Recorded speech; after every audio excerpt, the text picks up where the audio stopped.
Hey guys, welcome to Core Fitting Farms. We're here. I wanted to show you guys a quick, if you're not already doing this is something you can put together over a weekend. It just takes a trip down to Home Depot and to call whatever your closest place that sells some soil and get that stuff going for you. You can do this and you can make your own shakes like we're going to show you in a second every week, or you can make your own salads. You can eat from this garden all summer and even winter long when we start talking about our fermentation videos we'll do later on for you. But you can see here, I've got two beds that I haven't yet planted yet this year. What they're made out of, just cedar boards, two 8-foot cedar boards and a 4-footer on the end. It was an 8-footer, obviously. We just cut that in half, put those in the ground. I've got some cedar, really cheap, like cedar 1x2s that went into the ground here. I dug in about 2 feet deep, and those were my posts, and then I just nailed to those, put down a black tarp on the bottom so the weeds couldn't grow up through, and filled in my dirt. So easy as that. Then you have a bed you can start planting your own garden in. This is some stuff I started quite early this year, back in March. This is your cold weather stuff. In here, if you get a real close up, let's get inside and look what's going on in here. We've got kale coming up. These are going to be beets. There's some garlic growing off to the side there. There's arugula, spinach, lettuce, chard way in that back corner, and a bunch of carrots growing in the other corner. So this is all stuff I'm already ready to eat off that arugula and the lettuce right now. The chard and the kale probably got about 1 to 2 more weeks before it's ready to go. So this is cold weather stuff you can have and start eating on pretty soon. If you get it planted now, you're looking at about 4 weeks and you're ready to go. On this other side here, if you take a quick peek,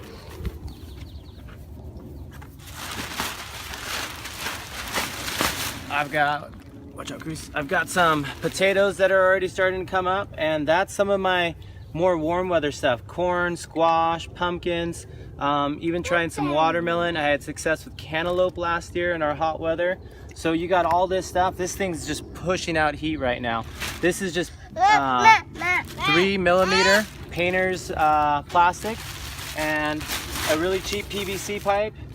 Got that going, and I was able to get this stuff planted, like I said, probably early March, even maybe late February when I started to put some of the cold weather stuff out here. But that way, with that, I can take that inside if we did have a frost, and pretty soon it'll be going in my other boxes. So I'll show you guys the smoothie we're gonna make using some of these ingredients and some store-bought stuff that I have until this stuff's ready to go. Hey guys, all right, it's time to make a green smoothie. So basic rules here are there are no rules. The one thing that you're gonna aim for though is keeping the sugar content as low as possible. That's the one mistake I see people go with their green smoothies, is they get into this and they think they're doing something healthy, but the sugar content rivals that of a Mountain Dew. So just be cautious of what you're putting into it. One of my go-tos, I always like to use some coconut milk. So I'll put in enough coconut milk that it fills up the bottom of the blender here, or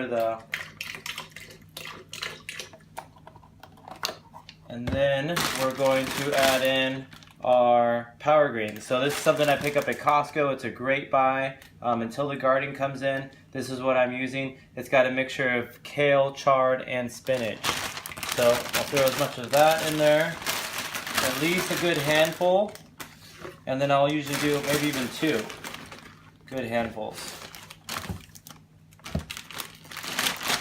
Okay, after that, I'll add in some of my other softer ingredients. It seems to blend better if you do that first. So on this plate here, I have a beet, which is great. I'm gonna throw that in there. Some bell peppers. So bell peppers are one thing that will give your smoothie a different flavor. So this is something you can use to help flavor it.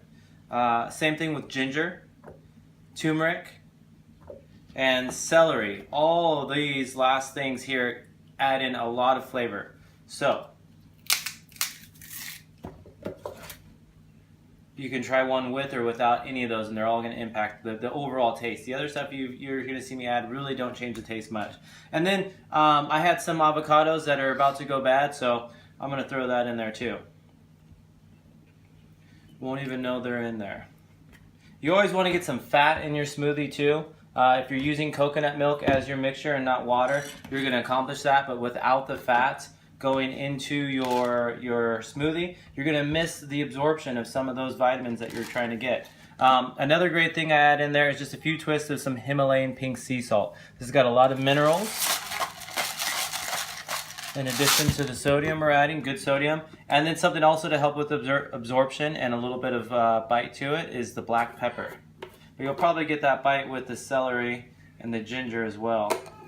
And then if you like things a little bit spicy and you want to kick up that metabolism, throw in some red pepper to preference.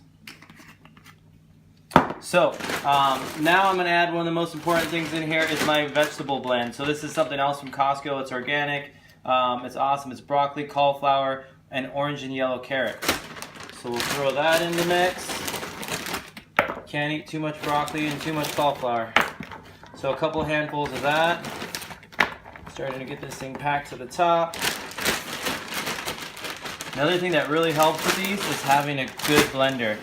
This is the Vitamix. It's a great blender. I've had a Blendtec in the past. We ended up going the Vitamix route just because it had the plunger, which seemed to help us when we were making these smoothies that are so packed. So I already had a little bit of pineapple in from my last bag that was about empty I needed to use. This is a great mix. It's called the Festival Blend, strawberries, papaya, mango, and pineapple. For 1 cup, you're getting 13 grams of sugar. So just a good handful, pretty good that way. Another mix. Hey, someone's coming to come get some of this smoothie. You must have heard us throwing the ingredients in. Is this organic mix, which is an antioxidant blend, which all fruits are, but this has some really high potent stuff like blueberries, pomegranates, raspberries, cherries, and strawberries. So a good mix. This is just slightly low in sugar content, 11 grams per cup. So we've got all of our stuff in there. We're ready to do some blending. We'll throw it on our blender. Oh, actually another thing that I will throw in if I'm not going to be in too close of contact with anybody is some garlic. Get that in the mix. That'll also give it a little bite depending on how much you put it in there. And we're ready to do the mixing.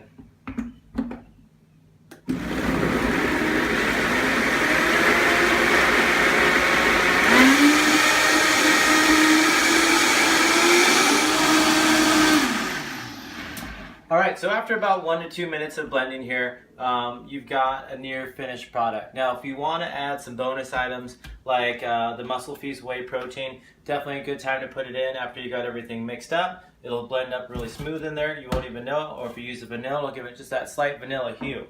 Another really great ingredient I like to add that's also a great source of protein are these hemp hearts. You can find these at Costco for a great deal. They're pretty low in carbs. You got 3 grams of carbs to 10 grams of protein and 13 grams of good fat. We got somebody getting hungry for his smoothie right now.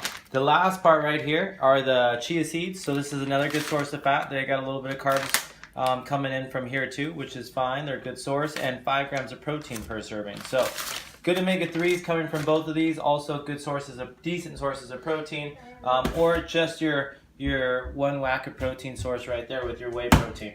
So you'll get that in there, get it mixed up, and you're ready to enjoy your green smoothie with all your vegetables. You got it done.